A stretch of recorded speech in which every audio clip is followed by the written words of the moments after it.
ఓం నమో వెంకటేశాయ. Welcome to my astro galaxy TV. నా పేరు తనీష్ నరసింహ. ఈనాటి కార్యక్రమంలో ఈ 2025 సంవత్సరంలో మఖా నక్షత్రం సింహరాశిలో ఉంటుంది. ఈ మఖా నక్షత్ర జాతకులకి 2025 సంవత్సర ఫలితాలు ఏ రకంగా ఉన్నాయో తెలియజేసుకుందాం. 1, 2, 3, 4 పాదాలు మఖా నక్షత్రంలో ఉంటాయి. దీన్ని చతుష్పాద నక్షత్రంగా చెప్పుకుంటూ ఉంటాం. ఈ నక్షత్ర జాతకులకి ఈ 2025 సంవత్సరంలో చాలా సంతృప్తికరంగా ఉండే అవకాశం ఉంటుంది అని మీరు ఫాలో అవుతూ ఉంటారు. ప్రతి ఒక్క విషయాన్ని కూడా అంటే చాలా సంతృప్తికరంగా ఉండే అవకాశం ఉంది అని మీరు ఫీల్ అయినా సరే మానసిక ఆందోళనలు చాలా అధికమయ్యే అవకాశం లేకపోలేదు. మెంటల్ టెన్షన్స్ బాగా పెరుగుతూ ఉంటాయి.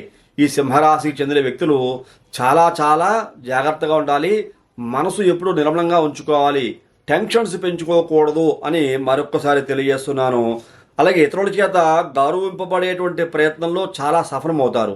నన్ను 10 మంది గౌరవిస్తే బాగుండును, నేను అందరినీ గౌరవిస్తున్నాను, నాకు ఎందుకు రెస్పెక్ట్ ఎవరో, నాకు ఎందుకు గౌరవం ఎవరో అనే మానసిక ఆందోళన కూడా చాలా ఎక్కువ అవుతుంది ఈ సింహరాశి వారికి. ఆ విషయం గురించి ప్రయత్నం చేస్తారు, సక్సెస్ అవుతారు. మిమ్మల్ని కూడా గౌరవిస్తారు. గౌరవించేంత వరకు మీరు కూడా ఊరుకోరు. ఖచ్చితంగా మిమ్మల్ని గౌరవించాల్సిందే అని మీరు డిసిషన్ తీసుకుంటారు. మీకు గౌరవం కూడా దక్కే అవకాశం లేకపోలేదు. ప్రతి పని కూడా ఆలస్యంగా పూర్తి చేసే అవకాశం లేకపోలేదు. కొన్ని సందర్భాల్లో అశ్రద్ధ, బద్ధకం అనేటువంటిది మిమ్మల్ని బాగా ఆవహిస్తూ ఉంటుంది ఇక సింహరాశి వారిని. కాబట్టి చాలా బాగా గుర్తుంచుకోవాలి. అశ్రద్ధ, బద్ధకం మిమ్మల్ని ఆవహించకుండా చూసుకోవాలి.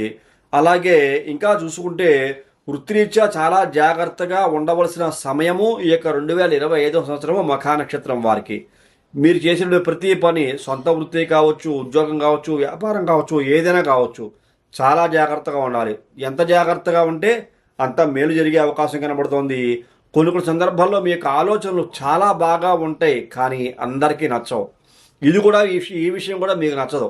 నేను చాలా బాగా పాజిటివ్గా థింక్ చేస్తున్నాను, అందరికీ మంచి సలహాలు ఇస్తున్నాను, కాకపోతే నా సలహాలు నాకు చెబుతున్నారు, నా సమాధానం నాకు చెబుతున్నారు, నేను ఇచ్చే సలహాలు ఎవరూ పాటించట్లేదు ఏమిటి అనేటువంటి తిరిగి మిమ్మల్ని మీరు ప్రశ్నించుకునే అవకాశం కూడా ఉంటుంది. కంగారు పడకండి, ఇష్టదైవ నామస్మరణ చేసుకోండి. ఎందులో అంటే కొన్ని గ్రహాల యొక్క అనుకూలతలు మీకు సరిగా లేనందు కారణం చేత సింహరాశికి చూసుకుంటే ప్రత్యేకించి అష్టమంలో శని యొక్క సంచారంగా ఉన్న కారణం చేత కొన్ని ఇబ్బందికర పరిస్థితులు ఫేస్ చేస్తారు సింహరాశి వాళ్ళు ఈ సంవత్సరం 2025లో. అందులో ముఖ్యంగా జన్మంలోకి కేతువు యొక్క సంచారం కూడా ఉంటుంది. సప్తమంలో రాహు యొక్క సంచారం ఉంటుంది. జన్మ సప్తమ స్థానాల్లో కేతువు, రాహు ఉండి అష్టమంలో శని కూడా ఉన్న కారణం చేత కొన్ని ఇబ్బందికర వాతావరణాలు ఇలాంటి గ్రహస్థితులు ఉంటుంది సింహరాశి వారికి. అందులో మఖా నక్షత్రం వారికి. మఖా నక్షత్రానికి అధిపతి కూడా కేతువు అయిన కారణం చేత జాగ్రత్తగా ఉండండి. గణపతిని ఆరాధించుకోండి, ఇష్టదైవ నామస్మరణ చేసుకుంటే ఈ సమస్య నుంచి బయటపడే అవకాశం ఉంటుంది సుమా అని చెప్పి మీకు తెలియజేస్తాను. ఇలాంటి సందర్భంలో మీ వ్యక్తిగత జాతక పరిశీలన చేయించుకోవడంలో మరింత మేలు కలిగే అవకాశం ఉంటుంది. మరి తదుపరి వచ్చే కార్యక్రమంలో మరింత ఆసక్తికర విషయాలు తెలియజేసుకుందాం. అంతవరకు సెలవు. నమస్కారం.